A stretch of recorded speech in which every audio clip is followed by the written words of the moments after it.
प्रिय छात्रों, आप सभी को आपके अपने YouTube चैनल संस्कार कोचिंग सेंटर में स्वागत है। मैं हूं सत्येंद्र सर और आज आप लोगों को क्लास 10th का सब्जेक्ट फिजिक्स का पहला चैप्टर प्रकाश का परावर्तन, जिसको रिफ्लेक्शन ऑफ लाइट के नाम से जानते हैं, उसका 12वां नंबर क्वेश्चन आप लोगों को बताएंगे कि दर्पण क्या है, इसके प्रकारों की व्याख्या करें। लेकिन आप लोगों से यह बताना चाहता हूं कि यह वीडियो आप लोग शुरू से अंत तक देखेंगे, क्योंकि दर्पण के बेसिक नॉलेज को इसमें हम लोग जानेंगे और पहचान करेंगे। और दर्पण से जितने भी सवाल आप लोगों को बिहार बोर्ड में पूछे जाते हैं, उसे आप लोगों को छूट कर नहीं जाएगा, क्योंकि यहाँ पर उदाहरण द्वारा मैं प्रस्तुत करूंगा, जिसको बारीकी से आप लोग देखेंगे और उसको लिखने का भी आप लोग अभ्यास करेंगे, क्योंकि यह परीक्षा की दृष्टि से बहुत ही इम्पोर्टेंट है और इसके द्वारा ही यह प्रकाश का परावर्तन चैप्टर टिका हुआ है। तो प्यारे बच्चों, आइए शुरू करता हूँ कि दर्पण क्या है, उसका परिभाषा क्या होता है। वह चिकनी और चमकीली सतह जो नियमित रूप से प्रकाश को परावर्तित करती है, साथ ही साथ उसका एक सतह पॉलिश किया हुआ होना चाहिए या रजतित हो, तो उसी को हम दर्पण कहेंगे या दर्पण वह कहलाता है। जैसा कि आप जानते हैं कि यह एक शीशा है और इस शीशा का एक भाग कलई किया हुआ है और दूसरा भाग इसका चिकना और चमकीला सतह है, जिसके कारण यह प्रकाश की किरणें परावर्तित होकर के आप लोगों तक पहुंच रही है। तो यह चिकना और चमकीला सतह है और इस पर जब प्रकाश पड़ता है तो यह रिफ्लेक्टिव करता है, यानी कि नियमित रूप से परावर्तित कर देता है। इसे ही हम दर्पण कहते हैं और दर्पण का प्रयोग के द्वारा आप लोगों को बता दिया गया कि आपके घर में भी यह दर्पण आप लोगों को लगा होगा, जिसमें आप लोग अपना बाल संवारते हैं या अपने तस्वीर को या फोटो को देखते हैं और दाढ़ी भी आप लोग इसमें बनाते हैं। तो आइए हम ज्यादा देर नहीं करेंगे, आगे की तरफ बढ़ते हैं। दर्पण के प्रकार में हम देखेंगे कि दर्पण मुख्यतः 3 प्रकार के होते हैं, जो निम्नलिखित है। यहाँ पर बच्चा सोचने लगता है कि दर्पण तो मुख्यतः 2 प्रकार के होते हैं, तो वह कौन कौन सा, कि अवतल दर्पण होता है या एक उत्तल दर्पण होता है। लेकिन बच्चे लोगों को यह पता नहीं होता है कि दर्पण मुख्यतः 3 प्रकार के होते हैं और ऑब्जेक्टिव जितने भी क्वेश्चन पूछे जाते हैं उसमें बच्चा 2 ही पर टिक लगाकर चला आता है। यह गलती आज के बाद से नहीं करेंगे, क्योंकि यह वीडियो आप लोगों के खास बनाया गया है।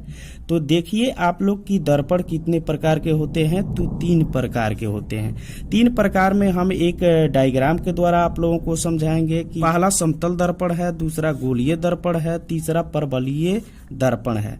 और गोलीय दर्पण जो है 2 प्रकार के होते हैं, अवतल दर्पण और उत्तल दर्पण। तो इसको मैं सभी को डिटेल्स में बताऊंगा, लेकिन आप लोगों को एक बात अभी याद रखना है कि दर्पण मुख्यतः 3 प्रकार के होते हैं। कौन कौन सा? समतल दर्पण, गोलीय दर्पण, परवलयीय दर्पण। लेकिन अगर पूछे सवाल कि गोलीय दर्पण कितने प्रकार के होते हैं, तो अवतल दर्पण और उत्तल दर्पण 2 ही प्रकार के होते हैं। आइए अब इन दर्पणों को हम बारीकी से देखते हैं। पहला दर्पण है समतल दर्पण, जिसको प्लेन मिरर के नाम से जानते हैं। समतल का अर्थ ही होता है प्लेन वाले भाग, जिसका सतह जो है क्या हो, प्लेन हो।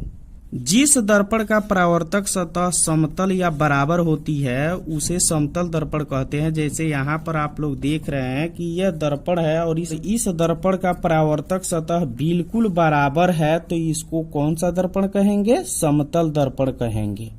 आइए अब हम समझते हैं दर्पण के दूसरा प्रकार में हम लोग देखेंगे कि यह गोलीय दर्पण है। गोलीय दर्पण को अंग्रेजी में स्फेरिकल मिरर कहते हैं। जिस दर्पण का परावर्तक सतह किसी खोखले गोले का एक भाग हो, उसे गोलीय दर्पण कहते हैं। यह 2 प्रकार के होते हैं। अभी आप लोगों को बताए हैं यहाँ पर कि गोलीय दर्पण 2 प्रकार के ही होते हैं, अवतल दर्पण, उत्तल दर्पण। आप लोग भूलेंगे नहीं। ये इस चित्र के माध्यम से हम लोग जानेंगे कि गोलीय दर्पण क्या है और गोलीय दर्पण के ये 2 प्रकार, अवतल दर्पण और उत्तल दर्पण, किस प्रकार से होता है। तो आप एक चित्र देख रहे हैं, यहाँ पर गोल आकृति बनी हुई है, जिसका यह केंद्र वाला भाग है और ए और बी वाले जो भाग आप देख रहे हैं तो इसके बाहरी सतह पर कलई किया गया है और अंदर का सतह चिकना और चमकीला है जिसको परावर्तक सतह कहेंगे। अगर ए और बी वाले सतह को अगर बाहर निकाल कर काट कर दिया गया है तो ए और बी वाले जो सतह के बाहर में देखेंगे तो ये कलई किया हुआ भाग है, लेकिन अंदर जो धंसा हुआ चिकना और चमकीला जो सतह होगा उसको हम अवतल दर्पण कहेंगे। इस गोलीय दर्पण का अगर बाहरी भाग अगर कलई किया गया हो या पॉलिश किया गया हो या पेंट किया गया हो तो उसको अवतल दर्पण कहेंगे। इसी प्रकार इस गोलीय दर्पण को अगर हम देखेंगे तो इसके अंदर का भाग जो है पॉलिश किया गया है, यानी कि सेंटर वाले भाग को पॉलिश किया गया है, ये खोखला है और इसके बाहर वाला भाग जो है चिकना और चमकीला सतह है जिसको परावर्तक सतह कहेंगे। यानी कि प्रकाश की किरणें जो आएंगे तो इसी चिकने और चमकीले सतह से टकराएंगे और परावर्तित हो जाएंगे। लेकिन प्यारे बच्चों, यहाँ से ए और बी की तरफ हम देख रहे हैं तो ये वाला भाग अंदर की तरफ पॉलिश किया गया है और बाहरी जो उभरी हुई या उठी हुई जो भाग दिखाई दे रही है वह परावर्तक सतह है। तो जिस दर्पण का परावर्तक सतह जो उठा हुआ रहेगा तो उसको उत्तल दर्पण के नाम से जानते हैं और इस प्रकार से गोलीय दर्पण के द्वारा ही अवतल दर्पण और उत्तल दर्पण का निर्माण होता है। आइए हम लोग अब समझते हैं इन गोलीय दर्पणों के प्रकारों को और भी डिटेल्स में हम देखेंगे। यहाँ पर बनाए हुए हैं। बच्चे, इसका डिफिनीशन बताने से पहले आप लोगों को बताना चाहता हूँ कि कितने बच्चे लोग ये छोड़ करके चले आते हैं कि अवतल दर्पण आएगा तो लिखेंगे और कॉनकेव मिरर वही जगह पर छोड़ देता है, तो जानते हुए आप गलती कर देते हैं। तो ऐसा गलती न करें क्योंकि अवतल दर्पण को ही हम कॉनकेव मिरर के नाम से जानते हैं। इसका परिभाषा होता है जिस दर्पण का परावर्तक सतह धंसी हुई रहती है उसे अवतल दर्पण कहते हैं। इस दर्पण को अभिसारी दर्पण भी कहा जाता है। मोस्ट इम्पोर्टेंट है, इसको आप लोग ध्यान से देखिएगा। देखिए यहाँ पर ए बी एक दर्पण का मुख्य द्वार है और इसके बाहरी सतह को कलई किया गया है, लेकिन इसके अंदर सतह जो है चिकना और चमकीला है, इसको हम परावर्तक सतह कहेंगे। यानी कि इसका परावर्तक सतह धंसा हुआ रहता है, उसको हम अवतल दर्पण के नाम से जानते हैं। इसको अभिसारी दर्पण इसलिए कहते हैं क्योंकि यह आ रही समानांतर प्रकाश की किरणों को रिफ्लेक्टिव करके किसी एक जगह पर जमा कर देती है, जिसके कारण ही इसको अभिसारी दर्पण के नाम से हम जानते हैं। क्योंकि अभिसार का अर्थ होता है एक जगह पर जमा कर देना।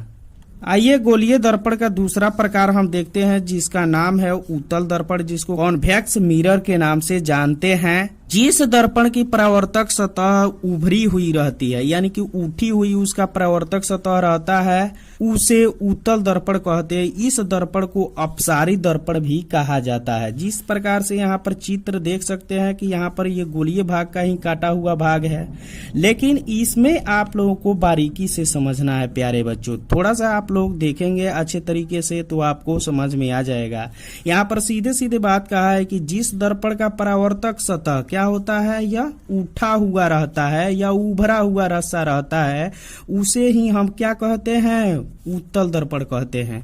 इस दर्पण को अभिसारी दर्पण भी कहा जाता है क्योंकि यह सूर्य से आने वाली समानांतर प्रकाश की किरणों को यह फैला देती है, यानी कि रिफ्लेक्टिव कर देती है, जिसके कारण इसको अपसारी दर्पण कहते हैं। क्योंकि अभिसार का अर्थ होता है कि फैला देना। यदि आपको चित्र में भी ऐसा दे दे कि इसके अंदर वाले भाग को तो कलई किया गया है, लेकिन बाहरी भाग देखिए तो उठा हुआ है, उभरा हुआ सा है, तो इसका परावर्तक सतह क्या है, उभरा हुआ सा है, उठा हुआ सा है, तो इसको हम क्या कहेंगे, इसको हम उत्तल दर्पण कहेंगे। तो ये दोनों तस्वीर ऐसे बनाए जाते हैं, लेकिन इसका परावर्तक सतह उभरा हुआ अगर दिखाई देता है तो हम उत्तल दर्पण कहेंगे।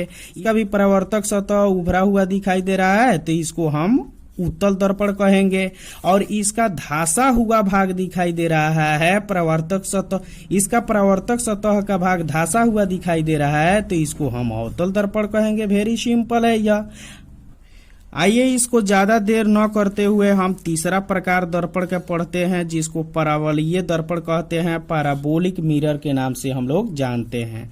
जिस दर्पण का परावर्तक सतह पूर्णतः गोलीय नहीं होता है उसे परवलयीय दर्पण कहते हैं। यानी कि वेरी सिंपल है, जिसका परवल के समान जो है ऐसे दर्पण का परावर्तक सतह हो तो उसको हम परवलयीय दर्पण के नाम से जानते हैं। तो वेरी सिंपल है। यहाँ पर देख लीजिएगा कि यह बिल्कुल गोल की तरह नहीं दिखाई दे रहा है, परवल के जैसा ही यह दिखाई दे रहा है, तो इसलिए हम इसको परवलयीय दर्पण कहते हैं। इन दर्पणों को खास जो है पहचान होती है, अलग अलग इसका उपयोग होता है। इन सारे उपयोगों को आप लोगों को हम बारीकी से बताएंगे और समझाएंगे, और इसका चित्र भी हो सके तो उसको दिखाएंगे। तो आप लोगों को यह वीडियो बहुत ही अच्छा लगा होगा। अगर अच्छा लगा होगा तो आप लोग सब्सक्राइब और लाइक जरूर कर दे। धन्यवाद।